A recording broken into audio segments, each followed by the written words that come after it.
ಸಿಲಿಂಡರ್ಗಾಗಿ ರಸ್ತೆ ತಡೆದು ಪ್ರತಿಭಟನೆಯನ್ನ ಮಾಡ್ತಾ ಇದ್ದಾರೆ. ಕಿತ್ತೂರು ತಾಲೂಕಿನ ಎಂಕೆ ಹುಬ್ಬಳ್ಳಿ ಗ್ರಾಮದಲ್ಲಿ ನಡೆದಿರೋ ಘಟನೆಯಿದು. ನಡು ರಸ್ತೆಯಲ್ಲೇ ಸಿಲಿಂಡರ್ ಇಟ್ಕೊಂಡು ಪ್ರತಿಭಟನೆಯನ್ನ ನಡೆಸಿದ್ದಾರೆ. ಕಳೆದೊಂದು ತಿಂಗಳಿಂದ ಗೃಹ ಬಳಕೆ ಸಿಲಿಂಡರ್ ಕೊಡ್ತಾ ಇಲ್ಲ, ಹೆಚ್ಚು ಹಣ ಕೊಟ್ಟವರಿಗೆ ಮಾತ್ರ ಸಿಲಿಂಡರ್ ಕೊಡ್ಲಾಗ್ತಾ ಇದೆ, ಕೇಳಿದ್ರೆ ನಾಳೆ ಬಾ ಅಂತ ಇದ್ದಾರೆ ಅಂತ ಮಹಿಳೆಯರು ಆಕ್ರೋಶವನ್ನ ವ್ಯಕ್ತಪಡಿಸ್ತಾ ಇದ್ದಾರೆ.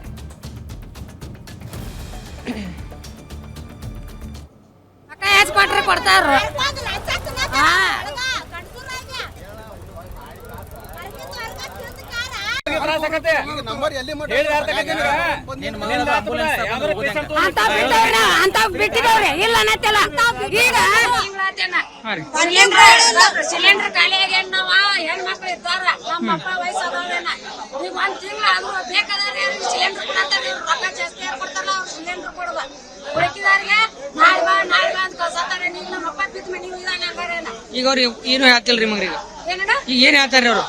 ಈಗ ನಂಬರ್ ಹಚ್ಚಿರು, ಈಗ ನಾವ್ ಗಳೆ ಹೊಡಿದ್ ಬಿಟ್ಟ ಹೊಲ್ದಾಗ ಎತ್ತ ಕಟ್ಟಿ ಕಾಸ. ಓಕೆ, ಮತ್ತಷ್ಟು ಅಪ್ಡೇಟ್ ನೋಡ್ತಾ ಹೋಗೋಣ ಬ್ರೇಕ್ ಆದ್ಮೇಲೆ.